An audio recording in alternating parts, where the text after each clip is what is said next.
Hi there and welcome to this tutorial video on how to make your very own bucket hat. This is going to be a seamless style bucket hat that just continuous from the top to the sides to the brim. I'm going to show you how to do it while you're changing alternating colors, where you'll end up with a bit of a seam like this, but it's on the inside so we're not too concerned. So I do have a written version of the pattern available in the link in the description.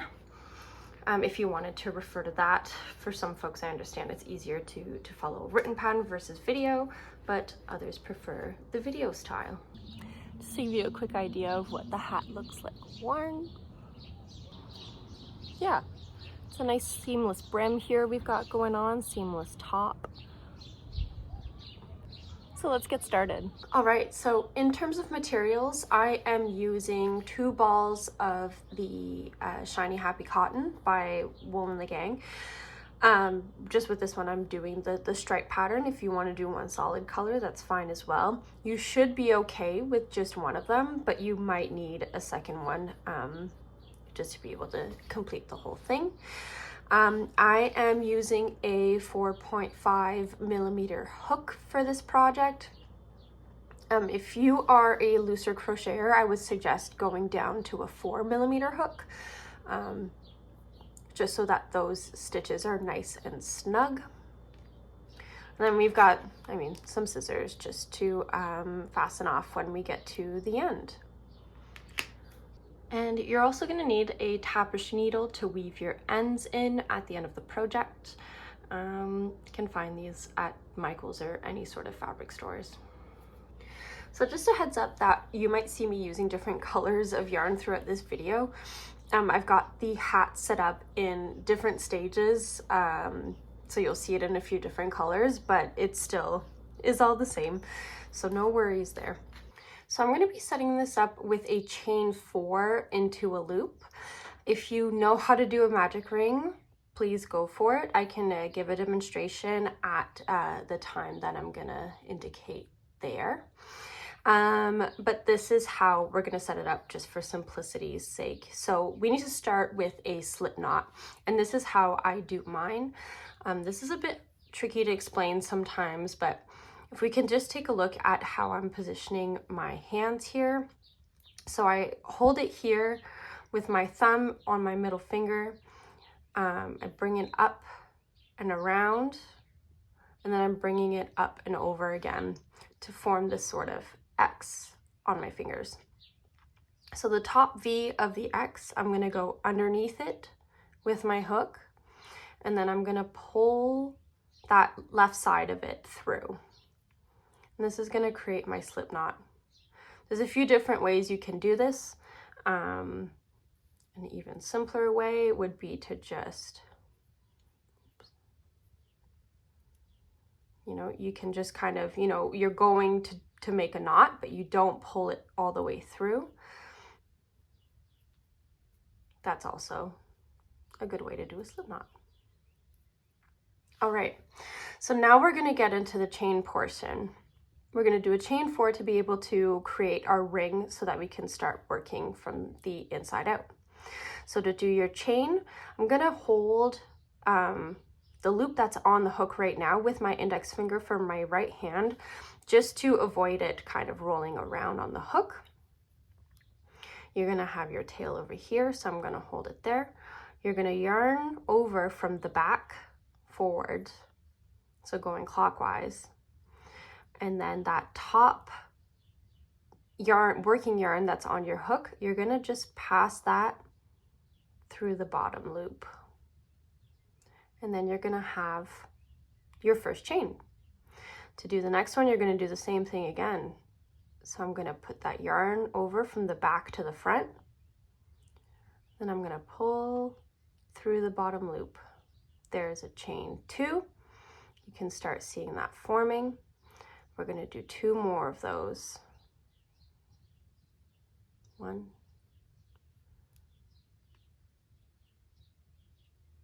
2. So you can see it does this like little braiding sort of looking pattern. On the back, it looks a little bit different. It looks like this.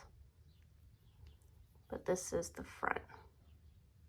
So now to connect your chain all together, I'm gonna pass through, there's like this V here, right? And there's this one that's facing, that's the back.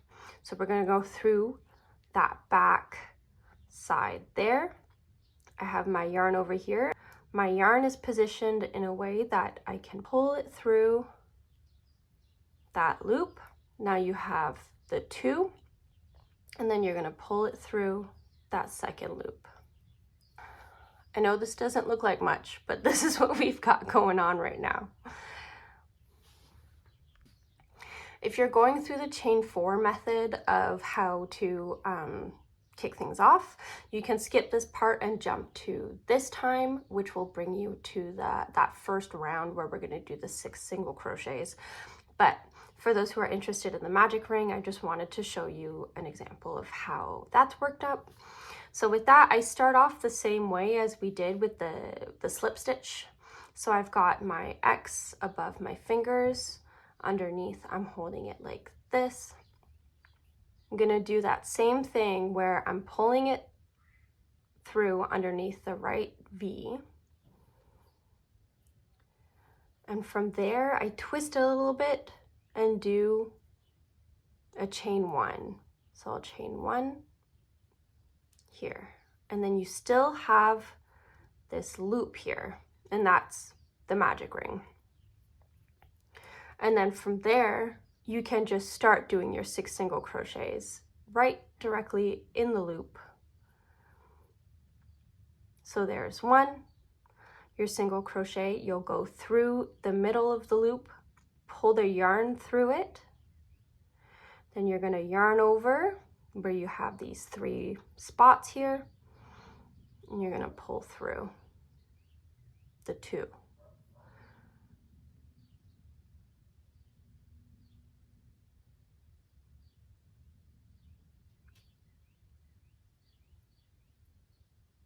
Cool. So you can start seeing these V's being formed on top there. So we've got 3 there. You'll need to do 3 more to have the 6 single crochets to kick it off. So now I've got 1, 2, 3, 4, 5, 6. And what's great about the magic loop is that we have, or magic ring, we have the tail here where we can just kind of pull on that and get it nice and snug for that first round. Okay, I'm gonna go back to the other version now. Then you'll have this very tight forming ring here where we're gonna work our first 6 single crochets of the first round of the hat, which will look a little bit something like this, that first round in there. So to do that, and I know this is kind of tricky to see, but there's these 2 gaps here. The one that's more in the middle is where you're going to be putting your hook through. So I'm going to put my hook through there, and we're going to be working the first single crochet of that first round. So I'm going to pull that yarn through to the front side where now I have these 2 loops. I'm going to yarn over, and then I'm going to pull it through both. So that's 1 single crochet. We need 6. So we're gonna go back into the middle there and pull our yarn through.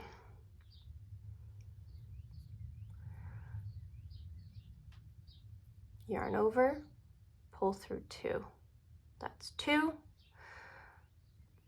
Through the middle, pulling the yarn through, yarn over, pull through both loops. 3, 4,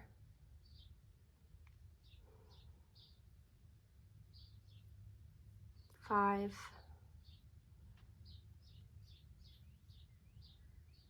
and 6. So now you've got your 6 single crochets on that first round. And to know, you'll look on the edge side, you'll see those V's. So we've got 1, 2, 3, 4, 5, 6. To close off the round, we're going to do a slip stitch, which will go into that first single crochet we worked. We're going to go under both sides of that V. So you're going to poke through, you're going to bring your yarn through that single crochet, and you're going to pass it through your bottom loop, and that makes the slip stitch. So now, depending if you want to keep going with just the one solid color, or if you wanted to switch colors to do more of a striped pattern, this is where you're going to do that. I'll show you how to switch colors. And this is how you introduce another one. So I've got my yellow here. I've got that slip stitch that I just finished there. At the end of each round, we're going to do that slip stitch and a chain 1 to start the next round, which will give this sort of seaming effect, but it's not too noticeable in the hat, and you can just wear it on the back. On the inside, it'll look a little something like this, just because this way we don't have to fasten off and on every time we get a new color.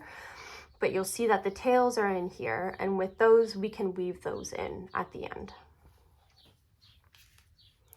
So for a new color, we did that, as I mentioned, we did that slip stitch there, and now we're going to have this new color that we're going to do our chain 1 with. So with that, pretty simple. We just have it in this loop like this. We're going to hook it on, and we're going to pull it through, and that becomes our chain 1. So we'll leave the tail behind, and now we're going to start round 2. So it's a little tight here, as you can see, but we've got 1, 2, 3, 4, 5, 6, and we're going to do 2 single crochets in each of these stitches, and this is what's going to help it make that increase so that we can get that bigger diameter. So to do that, I'm going to go into that single crochet,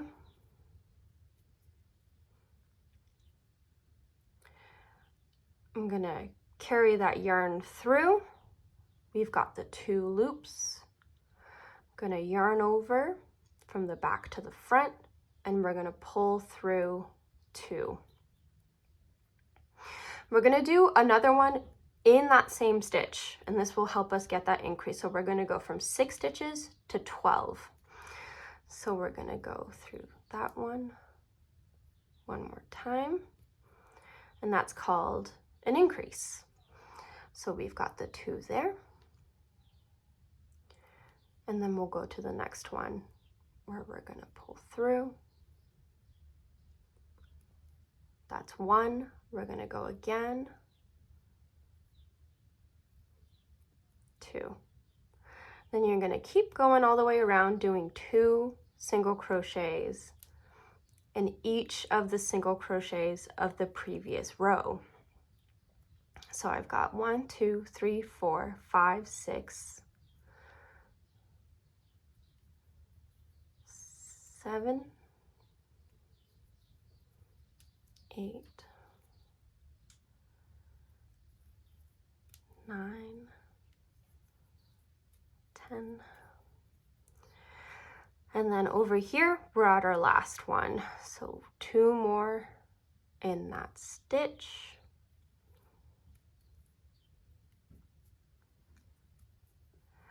And then as we did on row 1, that purple round, we're gonna finish off the round with doing a slip stitch.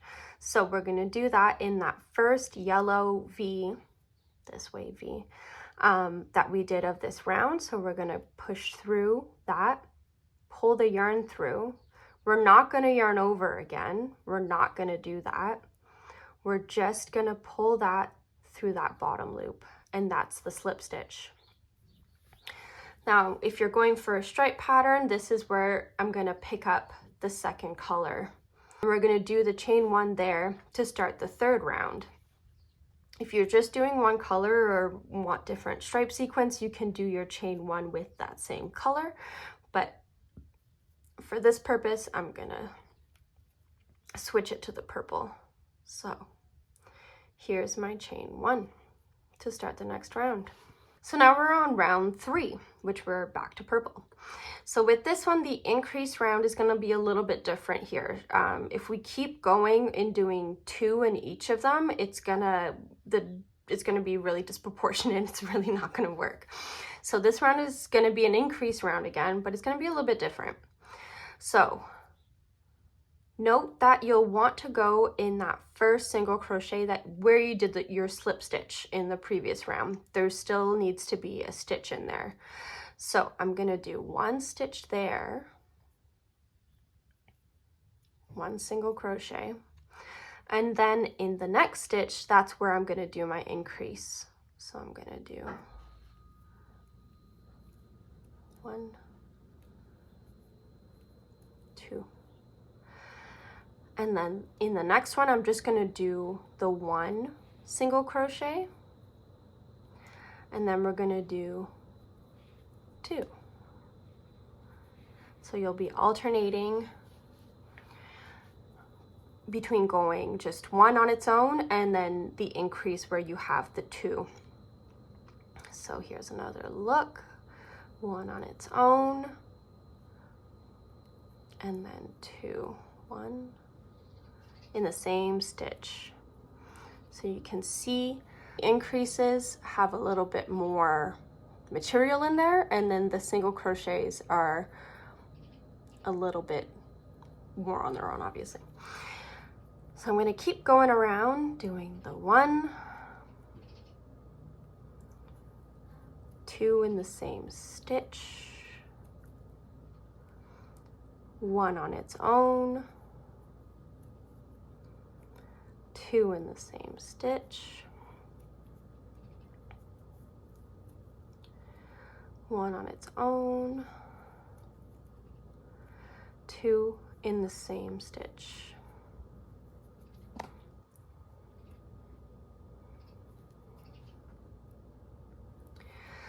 So when you get to the end of your round, again, like we did with the previous round, we're going to do that slip stitch, goes in that same spot where it's that first single crochet you did in the purple or whatever color. We're going to pull the yarn through, and then we're going to pull the yarn through that bottom loop, and that's your slip stitch. So again, to start round 4, I'm going to be going in with the yellow. So I'm going to drop my purple, just leave it there. I'm not too bothered by it. If it does get tangled, you can untangle as you go. But I'm going to do my chain 1 in the yellow. So now, again, similar to the previous round, we're just adding 1 every time. So in the previous round, we did 1 single crochet, increase, 1 single crochet, increase. This time we're going to do 1 single crochet 2 times. So we've got the first one there, the second one on its own right next to it, and then I'm going to do my increase of 1, 2.